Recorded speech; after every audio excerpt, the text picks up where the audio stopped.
nagpalabas ng statement itong si Nicholas Kaufman. Nabasa mo na rin Oh, ito sigurado, no? Yung hindi sabi niya, pa. hindi yung pagkapanalo ni Duterte. Okay. Di ba? Sabi niya, the solitary ballot paper of Rodrigo Duterte is of less significance than the overwhelming support expressed for him today at the polls. The electorate showed its clear desire for the former president's return to the Philippines and its total rejection of the Marcos government's vain attempt to stamp out his legacy. So, I don't know, no? Ang dating sa akin ito, ang kausap niya yung audience sa Pilipinas. Sa perspective mo ba, may value ba ito? What do you think, ano yung parang objective nito given the ongoing case dyan sa ICC? Well, it's pandering to his audience, which would be the Duterte diehard supporters. Na yan, binoto nyo si tatay, kaya ibig sabihin yan, suportado nyo kahit ganito yung charges. Ang ano ko naman, legally, hindi nito mabubura yung pangyayari ng krimen. At hindi porket gusto nyong mayor, ibig sabihin, acquitted na siya dun sa kaso. Yung parang condonation, pag-excuse, o kaya pagpapatawad dun sa krimen na crimes against humanity, hindi mo madadala sa isang election results. What the election show is that they want him, whether you support it or not, the people of Davao City want him as mayor. Kaya lang, sabi ko nga rin, pag mag-step back ka, parang, sige, hayaan mo silang magpasya. Napaka-worrisome kasi boboto kayo sa isang tao na alam niyong posibleng hindi makaupo at posibleng hindi makauwi. Hindi mapapauwi ng panalo na ito si Presidente Duterte. I don't want to diminish their intellect na sana naiintindihan nila yon na hindi yan porket mayor yan, pauuwiin yan.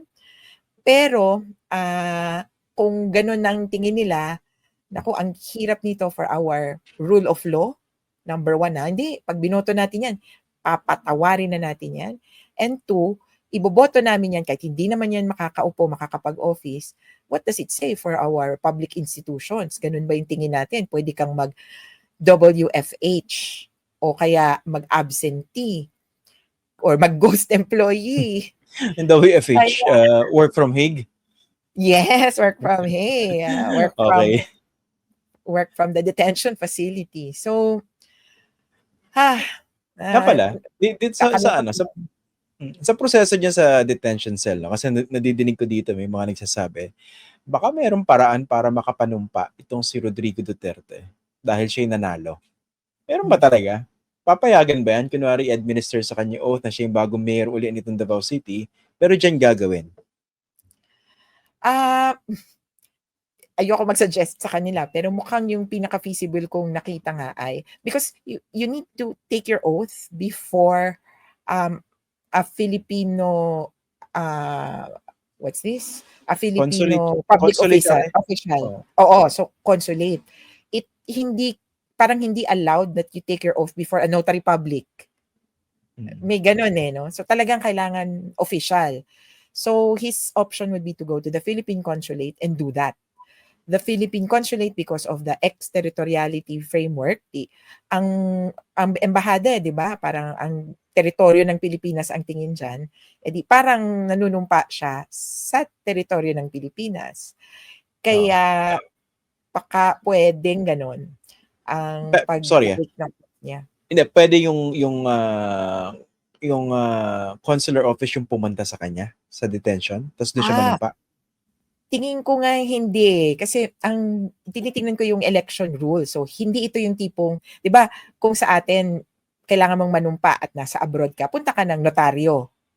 Ganun. Dahil hindi ito simpleng oath, you need to take this oath before a public official on Philippine territory. So, dapat pumunta ka sa embahada natin? Kailangan siya pupunta ng embahada. Ang tingin ko pero kumbaga wala pa kasing nangyayaring ganito.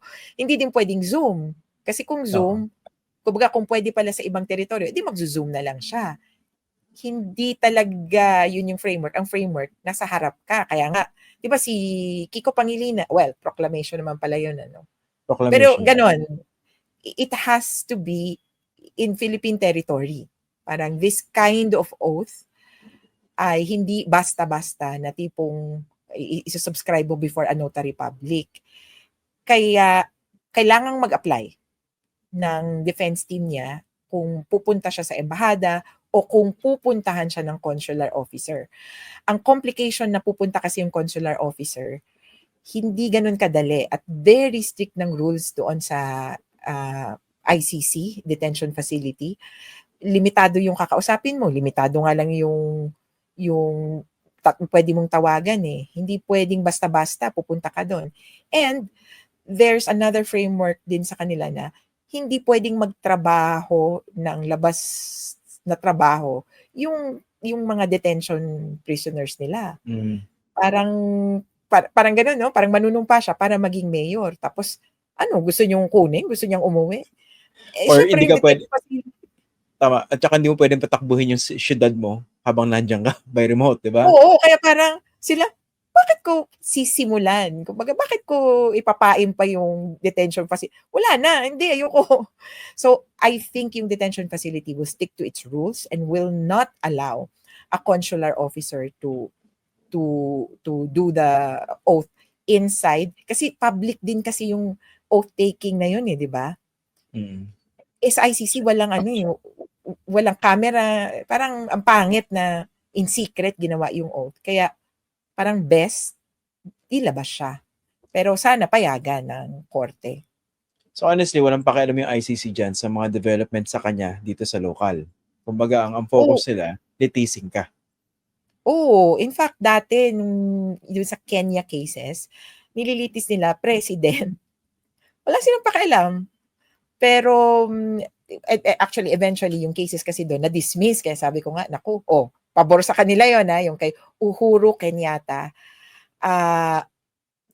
Presidente siya, tapos pumunta siya sa ICC. Sabi niya, pag-usapan na nga nating kaso to. Kaya actually, ito para kay Senator Bato. So, official siya. Pumunta siya sa ICC talaga. Sabi niya, hoy, pag-usapan na natin tong kasong to kasi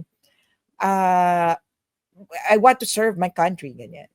Nung pinag-usapan, nung tinable ang issue ng jurisdiction, sabi ng ICC, ay oo nga no, mali kami. Kaya na-withdraw, na-dismiss, na-drop yung charges against him.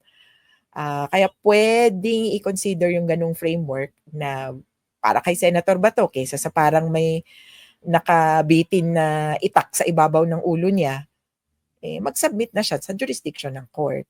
O kaya sumabay na siya dito sa challenge to jurisdiction ni Duterte. Kaya ano ibig sabihin nun? Pupunta siya sa ICC o susulat whatsoever? Ano yun? Pwede voluntarily magpakulong na rin siya?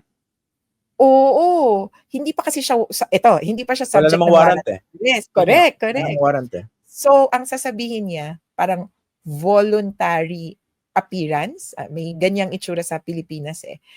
So, pwede niyang sabihin, hindi pa ako subject ng warrant of arrest. But I'm the subject of an investigation. Hindi pa nga siya identified officially, di ba? Parang, although siya din ang nagsasabi, tinatawagan ako pero hindi ko sinagot. So, ganon. Sagutin niya, total, bibisita daw siya, di ba? Ang tingin ko, kaya lang risk niya pala yon, sorry. May risk din na nag-issue na ng warrant of arrest laban sa kanya. So, hindi pa niya alam. Na hindi ko din alam. Kaya, depende sa kanya how he will take that risk. Pero, best yun, I would say, na unahin mo na, ano ba talaga? Lagi nyo na lang akong sinasabihan. Lalo na, he has expressed interest in the case or he has expressed his intention to participate or to face the case head-on. Magpapakulong ako. Kung ako nga kay Senator Robin Padilla, di ba? Ikulong niyo ako kasama ni Duterte. Ako din. Magsasubmit ako doon. I will cooperate. Anong kailangan niyo? Kaya lang palagay ko. O di ba sabi niya, sama niyo ako. So ako, sige, mag-submit ka doon ng kung anong letter. So, sana ma-explore nila ito sa pag-uusap sa kanilang mga abogado para hindi yung puro propaganda.